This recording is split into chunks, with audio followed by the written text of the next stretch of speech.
Coffee. It's not just a drink, it's a global phenomenon. For billions of people, coffee is part of their daily routine. But have you ever wondered why your cup of coffee costs what it does? Behind every sip lies a fascinating interplay of economic forces. Today, we're going to explore two key concepts in microeconomics: price elasticity and market equilibrium. By the end of this video, you'll understand how these concepts apply to the coffee industry and how they explain the price fluctuations you see at your favorite cafe. Let's dive in.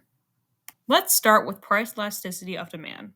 Simply put, price elasticity measures how sensitive consumers are to price changes. Imagine this scenario. Your favorite cafe raises the price of a latte by 10%. Do you keep buying, or do you switch to tea or coffee at home? Your decision depends on whether coffee is a necessity or a luxury for you. In economics, we say coffee elasticity depends on two things. First is necessity versus luxury. For many, coffee is a must have. This makes relatively inelastic. People will buy it even if the price increases. Next is availability of substitute. If tea, energy drinks, or at home brewing are a viable option, coffee becomes elastic, meaning demand drops when prices rise. Inelastic demands looks like this: a steep curve. Even with a big price change, the quantity demanded stays nearly the same. Elastic demand, on the other hand, has a flatter curve. Small price changes lead to significant shift in demand. So what about coffee? It's a mix. Basic drip coffee tends to be inelastic, but specialty drinks like a $6 macchiato are more elastic because they're considered indulgences. For example, in 2022, coffee prices surged due to supply and chain disruptions and higher production costs. Companies like Starbucks increased their menu prices, but demand for their premium drinks remained relatively stable. Why? Loyal customers were less sensitive to price increases for their favorite lattes. This illustrates price elasticity in action, affecting both individual choices and corporate strategies. Now let's dive into market equilibrium, the point where supply perfectly meets demand. Imagine you're at a farmer's market where coffee beans are being sold.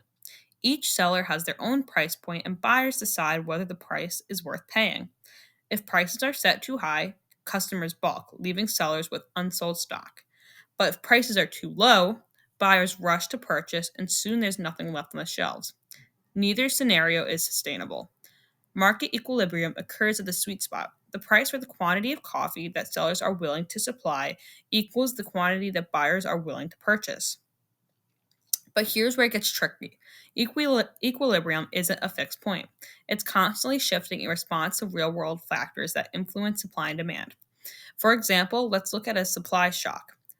Brazil, the largest coffee producer globally, experienced a devastating drought in 2021.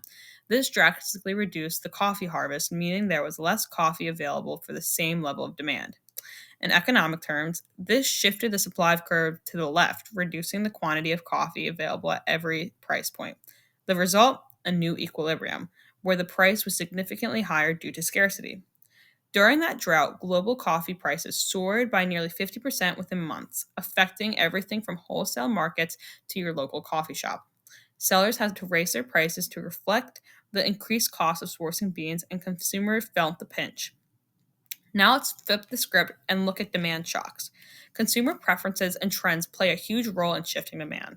If a new study were published showing coffee's health benefits, say claiming a reduced risk of heart disease or boost longevity, you'd likely see more people buying coffee.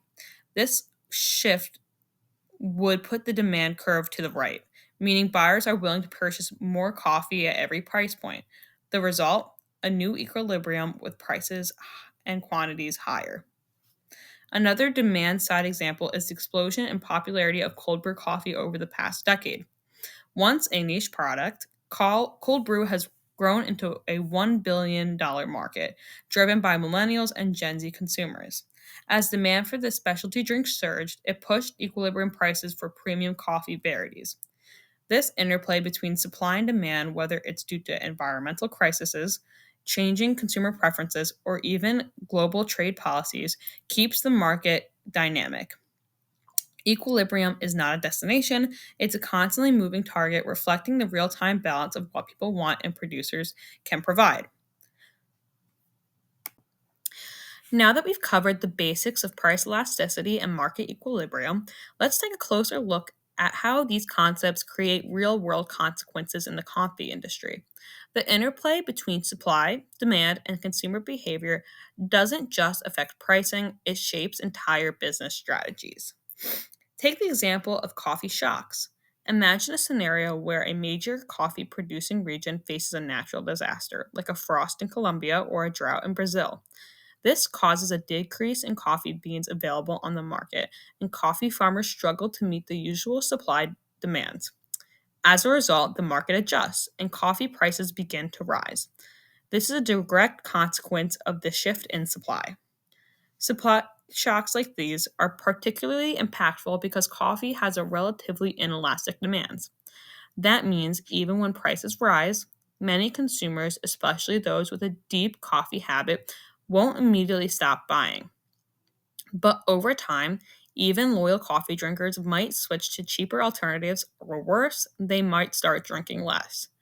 Producers and sellers, knowing this, have to balance the rising cost of production with consumers' tolerance for higher prices.